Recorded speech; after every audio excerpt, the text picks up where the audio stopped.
Ariweho Wabigenzute. Amazina ni ayandi ni Vestina dusingiza Imana. Uyu munsi turabasuhuje mwebwe mudukurikiye mudahwema kutuba hafi. Imana ibaha umugisha, abatera nkunga banje bashuti mwe munshyigikira mukanzamurira amaboko nkumva ndakomeye, ndabakunda nanjye kandi ntukicuze kungirira neza kuko ndi wa muntu uzirikana. Uyu munsi nashatse ko tuganira ari wowe wabigenzute.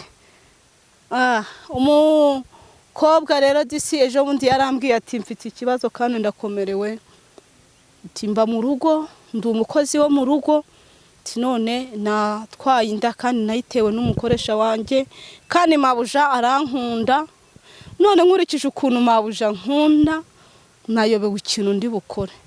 Mabuja yansabye ko mpaguma nkahabyarira, none nabyaye umwana w'umuhungu amaze amezi 4 mabuja atazi neza ko nabyaranye n'umugabo we. None umugabo we yansabye ngo nifungishe cyangwa se ndinganize ariko tujye dukomeza turyamane. Kandi rwose pe nkurikije ibyo mabuja nkorera umutima ugiye gusandara. Ese mbigenze nte?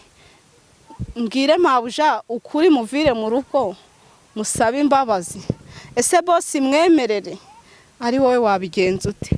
Mwebwe mudukurikiye mudufashe. Ese uyu mukobwa abigenza ate? Yo ari wowe wabigenzute, uri nkanjye se wabigenzute, uri nkawe se wabigenzute. Igisubizo turagihabwa namwe mudukurikiye. Hari ikindi kibazo noneho cyo kirakomeye, ni ingutu n'ingorabahizi. Ye baba we mbega umugore wahuye n'urugamba rumukomereye. Umudamu nawe yahuye n'ikibazo gikomeye, umugabo we n'umushoferi yagonze undi mugabo ahita apfa. Urumva baramufunze ngo araburana acibwa izahabu ya miliyoni. Umugore yaratunze ntabwo yarasezeranye n'uwo mugabo. Uwo mugabo ngo yari atarahabwa iminani. Sebukwe abwira umugore, arangije aramubwira ati rero nje ntabwo nagurisha isambu yanjye ngo ngiye gufunguza umugabo wawe waranze ko tukazanura. Ibibazo birakomeye.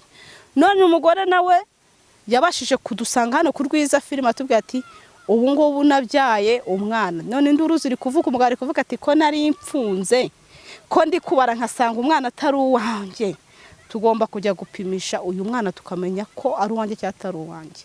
Mbigenze ntobare mbwira umugabo ko nakoze iki cyaha nkamuca inyuma nkaryamana na papa we kugira ngo murengere mbone amafaranga yo kumufunguza. Nemera se mbigicibwa mbikiri banga data bukwe. Nawe yatubwiye ngo tubabaze mumugire inama ari wowe wabigenzute, uri nkanjye wabigenzute. Se ngewe nabuze igisubizo, nta gisubizo mfite, ariko mwebwe mudukurikiye wenda mwadufasha mugatanga ibitekerezo.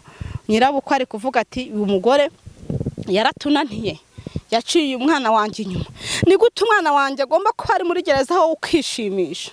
Sebukwe we ntumbaza icyo ari kuvuga, gusa umugore wari mu majuna kuvuga ati ese nihererana umugabo mubwire ni ibi bintu nabikoranye na papa wawe, yanze kugurisha ari ahantu yagurishije abona kuhagurisha ndagufunguza. Ari wowe wabigenzute. Ibi noneho birakomeye. Ngewe nabuze mutera comment mwabantu mwe muri aho, ariko mu bitekerezo nyaboneka aba bantu dore baransuye ku Rwiza filime bambwira ibi bintu, barambira ngo mbabarize rwose bari kugisha inama. Noneho umugore koko se none uyu mugore we turamugenza dute? Uyu mudamu umugabo we ni umupasiteri kandi arazwi cyane, arafatika, muri make arabasha. Uyu mugabo nawe ngo ntabwo ajya yemera prudence mu rugo rwe kubera yuko imyemerere nta nubwo imwemerera kuringaniza. Ibyo ni ibintu yahamirije umugore we. None umugore akubwira ati wabigenza utusanze prudence ikoresheje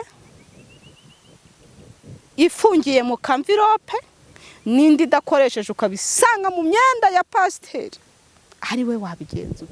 Uyu nawe rero ngo mumubwire rwose nyaboneka mwe muduteze amatwi, namwe mwe mwaduteze amatwi kera mugiye kugaruka, namwe bashyashya musanze iki kiganiro mutere comment mutubwire, mukore na share mutubwirira abandi uyu mugore koko ese yihanishe pasiteri avuga ati kuki wambeye, avuga ati cyambere kinagaragara. None humve kuntu binateye ubwoba n'agahinda n'umubabaro.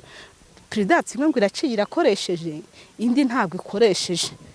Umugore arenda gusara, ni umudiyakoni umugabo ni pasiteri. Avuga ati ari wowe wabigenzute.